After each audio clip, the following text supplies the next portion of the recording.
It's the beginning of a new year. And you know what that means? A never-ending onslaught of horror movie releases. Yup, just in January, there were 3 major horror movie releases, with 3 more queued up for February. Hey, I've got an idea. How about we release some of those horror films in October? What? No, that's dumb. Let's release them in January. Well, you see, it's based on movie ticket sales and... Shut up. Shut your dumb little mouth. It's stupid and we all know it. Anyways, so for the 3rd time this month, I went to go see a horror film this weekend, Companion. And to be real honest, I did not have high hopes for this one. For one, they literally give away the entire movie in the trailer. Nothing like spending years working on a project only to spoil it before anyone has a chance to see it. It makes sense if you're extremely stupid. And 2, considering the subject of the movie, it is not hard to see how this movie could easily skew into the old 2016 mindset of girl bossiness and all men are evil oppressors because they were born men. You know, the classic blatant sexism we all love to see. But from the trailer, I did get the sense that this movie was moving more towards being a goofy comedy, which I am always down for a dumb comedy with some horror elements to it. And you know what? That's exactly what I got. Wow! Companion is a dumb, silly movie with a little bit of horror and comedy sprinkled throughout. Is it a good movie? No, absolutely not. It has some serious narrative problems and huge plot holes. However, the playfulness and fun aspects of the movie kind of distract you from all that. Kind of. And to the film's credit, there were a couple of random scenes with really cool effects in them that I was absolutely not expecting. Also, there were some pretty interesting ideas brought up in this, but then of course they would just default to being silly again. The acting was solid throughout, especially from the lead Sophie Thatcher, and the cinematography was of the highest quality. Also, they never went full 2016 girl boss all men are bad. They did kind of dip their toe in a little bit here and there, but they never actually go there. What do you know? Actual progress. So, like I said, is Companion a good movie? No. Did I like it and have a good time watching it? Yes, I did. And I think general audiences will also have a fun time with this one. So, for my highbrow critic score, I give Companion a 5 out of 10. And for my schmo score, the score for the average Joe Schmo, I give it a 7 out of 10. Now, this is the part where I explain my review scores and get into spoiler territory. So, if you would like to see Companion spoiler-free, which I recommend, this is where we part ways. Thanks for showing up, and I want you to have a nice day. Now, there are a lot of issues to talk about with this one, so I'm only going to mention a few. If you want a more in-depth explanation, you can watch my next Wednesday live stream where I will go into full details. As I mentioned earlier, the trailers absolutely ruin the viewing experience of this film. So we all know that this movie is about a guy who jailbreaks his sex bot and chaos ensues. However, the whole first act of this movie is spent just building up to the big reveal that she's a robot, even though we already know that. If you're gonna reveal the fact that she is a robot in the trailers, why would you waste 30 minutes of the audience's time building up to it? It is such a waste of time.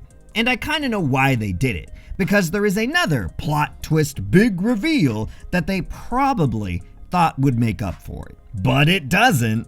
So the reason Josh jailbreaks Iris is to use her to commit murder and then just blame it on a software malfunction. The problem is, this becomes extremely obvious way before it's revealed, solely because we, the audience, already know she is a robot before that is revealed in the story. So, by telling the audience she's a bot in the trailers, not only did you ruin the first major plot twist, but you also ruined the second one, which is even more tragic considering as I was editing this video, it became clear that they could have easily made trailers for this film that did not reveal the robot twist, which would have allowed that plot twist to reveal itself naturally and make the whole viewing experience so much better. But no, a stupid is as a stupid does, I guess. Another issue in this film is that no one behaves like a normal person would. For example, they're all just completely unbothered by everyone around them dying, to the point where they're making jokes about it. No one takes anything seriously, nor responds to situations the way an average person would. So you're just gonna have to get used to that. And lastly, the biggest problem with this narrative is not understanding how time and reality works. For example, after the murder takes place, they immediately call the police to report it. And then a whole day and a half passes by and they never show up. What? Yeah. And now they did mention that they are way out in the middle of nowhere. But then, later in the movie, they call the robot manufacturers to come pick up their defective robot. And they show up. So where are the police again? There is a police officer in this movie, but he wasn't answering the call. He was just passing by. I don't know, man. Maybe the police just can't be bothered in dealing with murderous robots. Another example is after Josh uses another robot to capture and disable Iris to hand her over to the bot manufacturers, it is revealed that Iris's hard drives are undamaged and can be recovered, which would expose his crime. So, Josh sends the other robot out to kill the two technicians and to recover/fully destroy Iris. The bot kills one of the technicians, but then is destroyed by Iris before it can kill the other one.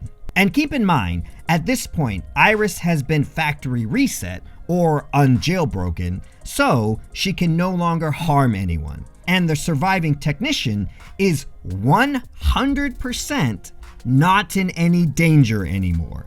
So, what does he do? He mega jailbreaks Iris so she can go on a revenge murdering spree completely unrestricted. What? So, let's just get this straight. You're a robot technician. You have just come across two robots that have been jailbroken and have committed multiple murders, which the company that you work for will definitely be held partially responsible for. One bot has been destroyed and the other has been reset and is harmless now. Do you option A, call the police while driving to a safe location to wait for them? Or do you option B, ultra jailbreak the murderous robot and set it free into the wild? Which, I say again, the company that you work for will be held responsible, as will you now. It's a difficult one. It's so unimaginably stupid. Also, there's a lot of characters just randomly teleporting around off camera that wouldn't be physically possible. So, reality and time just aren't really a thing in this movie, I guess. But, that being said, the fun factor for this movie is high, and it never really tries to take itself too seriously. It is stupid, but it's not boring.